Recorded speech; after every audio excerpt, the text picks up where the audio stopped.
Good day, I'm Theodore Henry, and this is your JIS News for Friday, February 14, 2025.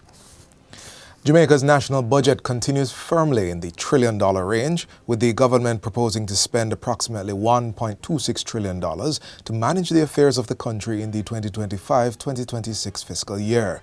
Making history as the first woman to do so, Minister of Finance and the Public Service Favour Williams tabled the estimates of expenditure in the House of Representatives yesterday. It outlines recurrent expenditure of $1.197 trillion and capital spending of $62.59 billion. Jamaica's national budget continues firmly in the trillion-dollar range, having crossed that threshold for the first time in fiscal year 2022-23 with a revised budget of about $1 trillion. Total expenditure and payments for the upcoming fiscal year are projected at $1.3 trillion. With expenditure just minimally less than in 2024, Minister Williams asserts that the budget reflects the strength of the Jamaican economy, which was able to withstand the effects of Hurricane Beryl and other weather events that caused major losses to agriculture, among other sectors. The Jamaican economy did not become resilient overnight or just by itself on its own. The Jamaican economy has become resilient as a result of the people and the sound policies of this Andrew Holness-led government. These sound policies, Madam Speaker, are the building blocks of this resilient foundation that this government continues to lay as we pivot to higher and more inclusive GDP growth and the nation we envision. The Standing Finance Committee is scheduled to meet from March 6 to 7 at Gordon House to review the estimates. The Finance Minister will give details on the allocations contained in the estimates of expenditure and how these will be funded when she opens the budget debate on March 11. During this fiscal year, 6 new hotels totaling 5,600 rooms and 1,000 hotel workers' housing will commence construction. This was outlined yesterday by the Custos of Kingston, Stedman Fuller, as he deputized for Governor General Sir Patrick Allen in delivering the throne speech for fiscal year 2025-2026. When completed, this will bring foreign direct investment of US $2.5 billion and 10,000 new jobs. As the sector moves closer to the goal of 5 million visitors and $5 billion in earnings by 2025, the Deputy Governor General says the government will continue to build on the resilience, innovation, and growth witnessed in 2024. It overcame challenges, including travel advisories and severe weather, to welcome 4.1 million visitors, generating US $4.3 billion in revenue. Tourism investments continue to show strong growth. Phase 2 of the Jamaica Entertainers and Creatives Insurance Plan is on track to be launched before the end of this fiscal year. A group health insurance policy covering 4,000 members of the entertainment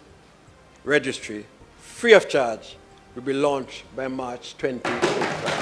This is expected to cover hospitalization, surgery, maternity care, major medical treatments, and overseas emergency and non-emergency medical care. It follows the launch of Phase 1 of the Group Life and Health Insurance Plan in November of last year, providing up to $500,000 in life and accident insurance for registered creatives. The insurance plan, worth $55 million, is being offered by the Ministry of Culture, Gender, Entertainment and Sport and Guardian Life Insurance Company. Deputy Governor General Stedman Fuller also outlined the Culture Ministry's legislative reform agenda for the 2025-2026 fiscal year as he delivered the throne speech yesterday. These include amendments to the Jamaica National Heritage Trust Act to strengthen heritage protection and revision of the Legal Deposit Act to ensure publishers deposit literature, audiovisuals, and other works to the National Library of Jamaica. The Cinematograph Act, which became operational in 1913 and was last amended in 1969,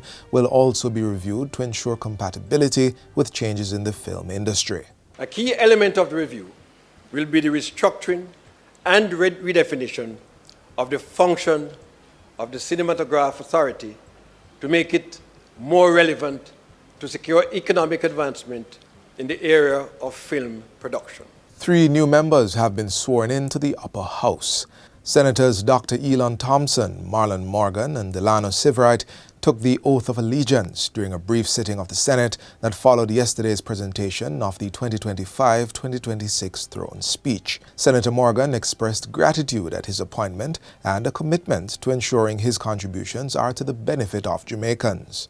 The Senate, as persons will appreciate, is the review chamber, and it is my endeavor, Mr. President, to bring copious degrees of sobriety and perspicacity in examining matters here before us, and of course ensuring that when all is said and done, whatever it is that we attend upon, whatever it is that we engage in, inures to the benefit of the people of Jamaica.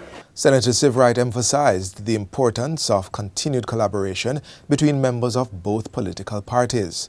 The spirit of collaboration with the government and opposition is something I've always encouraged. I want to ensure that we continue that. And Senator Thompson, who is a medical doctor, says that while his expertise lies in health, he's also keen on contributing to policies on youth and education. I hope that we can work together in this honorable house for the benefit of Jamaicans. And I won't take this opportunity for granted. The 3 new senators were recommended for appointment by Prime Minister Dr. Andrew Holness following the resignations of Senators Matthew Samuda, Delroy Williams, and Ransford Braham. A vacancy remains on the government side following the recent resignation of Don Webby.